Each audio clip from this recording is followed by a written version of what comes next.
प्रिय विद्यार्थियों, BA part third के लिए जो व्याख्यान की माला चल रही है, व्याख्यानों का जो क्रम चल रहा है, उसमें छायावाद पर हम विचार कर रहे थे और छायावाद की काव्य प्रवृत्तियां को 3 भागों में विभाजित करके हम पहली जो काव्य प्रवृत्ति थी कि विषयगत काव्य प्रवृत्तियां, उस पर पिछला व्याख्यान था और उस विषयगत काव्य प्रवृत्तियों में से ही उसका जो अंतिम बिंदु है वो बचा हुआ था, जिस पर हम आज विचार कर रहे हैं।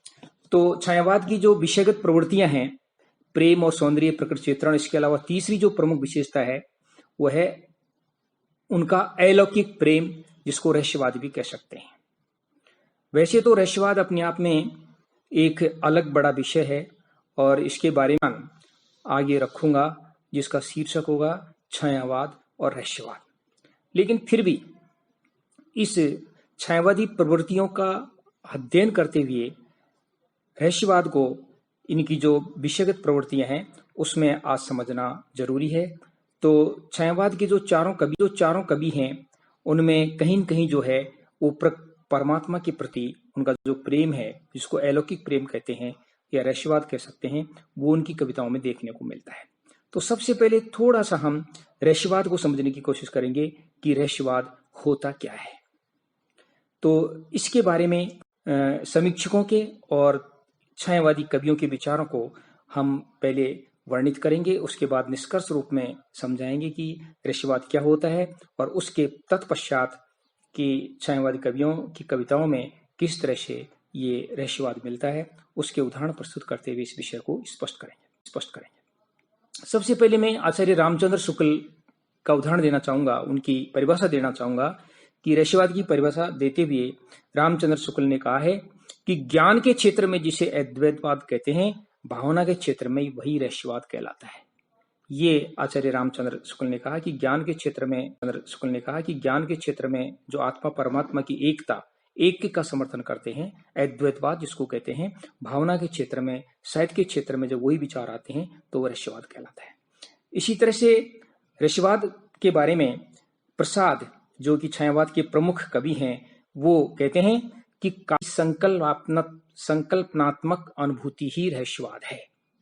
ये प्रसाद जी कहते हैं, अर्थात काव्य के अंतर आत्मा की अभिव्यक्ति करना, परमात्मा की अभिव्यक्ति करना, उसकी अनुभूति की अभिव्यक्ति करना कि परमात्मा के बारे में कवि क्या अनुभव करता है, उस अनुभूति को अभिव्यक्ति, जो हिंदी साहित्य के इतिहासकार हैं डॉक्टर राम कुमार वर्मा, वो छायावाद के बारे में अपने विचार प्रकट करते रहस्यवाद के बारे में अपने विचार प्रकट करते हुए कहते हैं कि रहस्यवाद जीवात्मा की उस अंतर्निहित प्रवृत्ति का प्रकाशन है जिसमें वह दिव्य और अलौकिक सत्ता से अपना शांत और निश्चल संबंध जोड़ना चाहती है।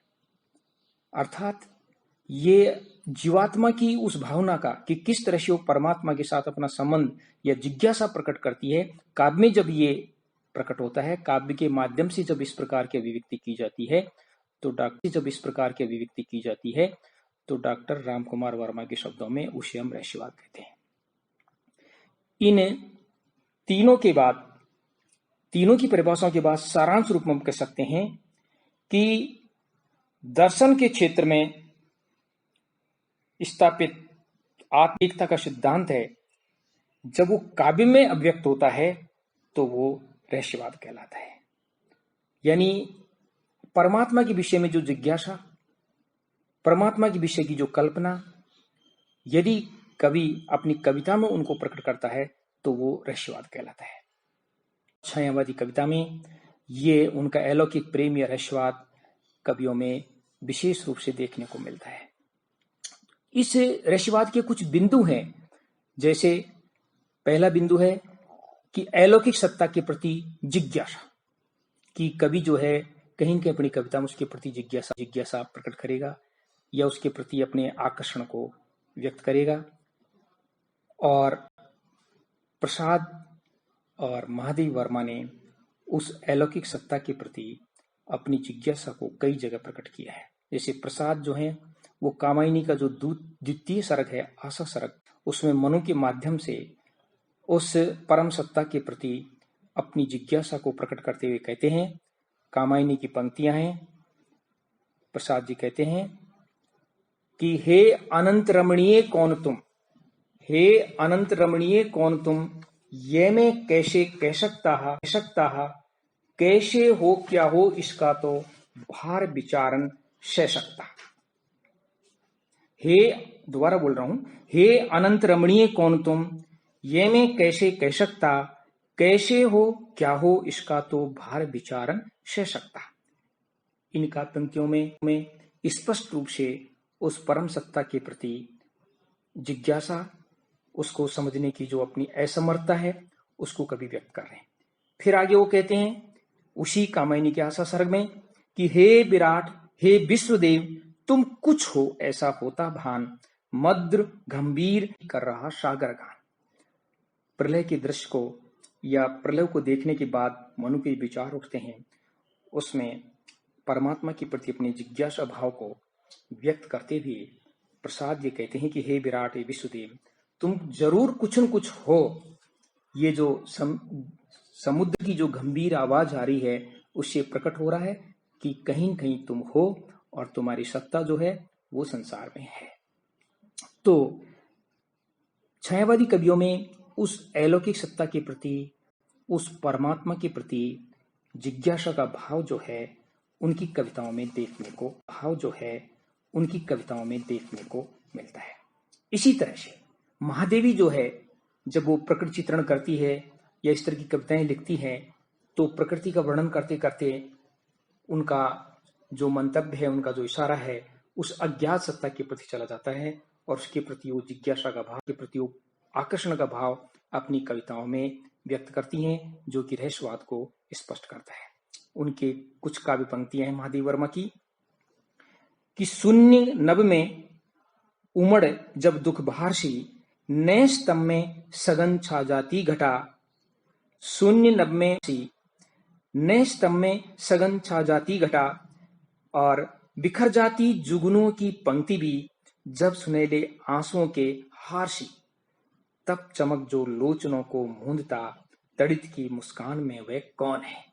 अर्थात जब वर्षा के दिनों में रात में बादल छा जाते हैं और जब बादलों के बीच में बिजली चमकती है, तो जो मानो ऐसा लगता है मानो कोई वो परम सत्ता है जो अपनी आंखों को कभी मूंदती है और कभी अपनी आंखों को खोलती है। तो इस तरह के जिज्ञासा का भाव छायावादी कवियों के काव्य में मिलता है, तो उनके रहस्यवाद से उनके संबंध को स्पष्ट करता है। फिर है विरहानुभूति कि रहस्यवाद में आत्मा परमात्मा के प्रति जो है अपनी विरह की अनुभूति को वो व्यक्त करती है, स्पष्ट करती है और स्पष्ट करती है। और छायावादी काव्य में इन कवियों ने बीच बीच में इस तरह की कविताएं लिखी हैं कि वो ऐसा लगता है कि उनकी आत्मा जो है उस परमात्मा से मिलन के लिए छटपटा रही है। इस तरह की विरहानुभूति भी प्रसाद और महादेवी की कविताओं में बहुत सारी देखने को मिलती है। महादेवी चित्र में विशेष वह है, और महादेवी तो विरह में इतनी कि मिलन का मत नाम लो, मैं विरह में चूर हूं।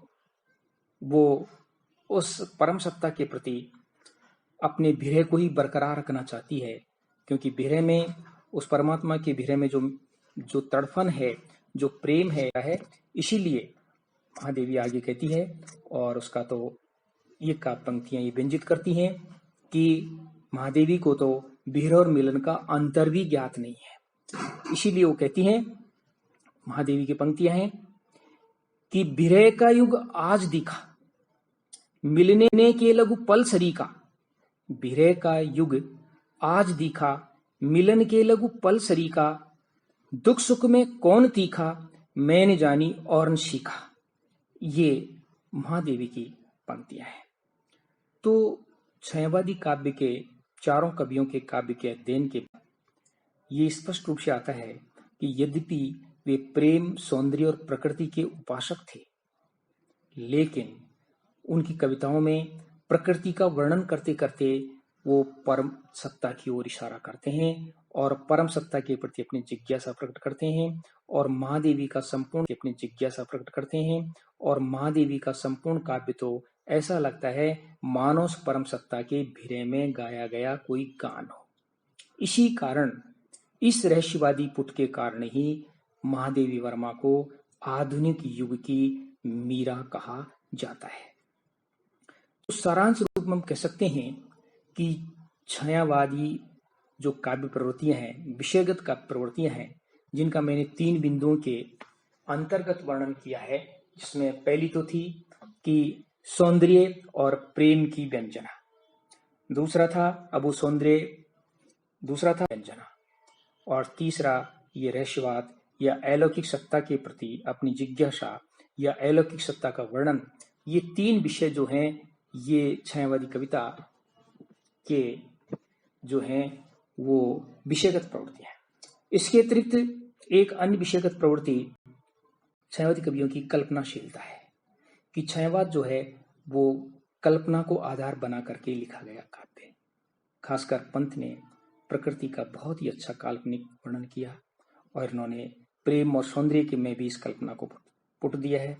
इसलिए हम ये कह सकते हैं कि छायावादी काव्य जो है, यदि विषय वस्तु की दृष्टि से देखें तो प्रेम और सौंदर्य, इसमें नारी का प्रेम और सौंदर्य, प्रकृति का वर्णन और कल्पनाशीलता और रहस्यात्मकता, ये 4 जो हैं उनकी प्रमुख विषयगत प्रवृत्तियां हैं जो चारों छायावादी कवियों में बहुत ही विस्तृत रूप में उनके काव्य में देखने को मिलती है। अब हम छायावाद की जो दूसरी काव्य प्रवृत्ति है, विचारगत काव्य प्रवृत्ति, विचारगत काव्य प्रवृत्तियों पर हम विचार करेंगे। और तत्पश्चात तीसरी जो बिंदु होगा शैलीगत प्रवृत्तियां। पहले हम विचारगत काव्य प्रवृत्तियों के बारे में विचार करेंगे कि छायावाद के चारों कवि, चाहे वो प्रसाद हो, चाहे वो पंत हो, चाहे वो निराला हो और चाहे वो महादेवी वर्मा हो, उनके अपने विचार थे और उन विचारों को उन्होंने अपनी कविताओं के माध्यम से स्पष्ट किया।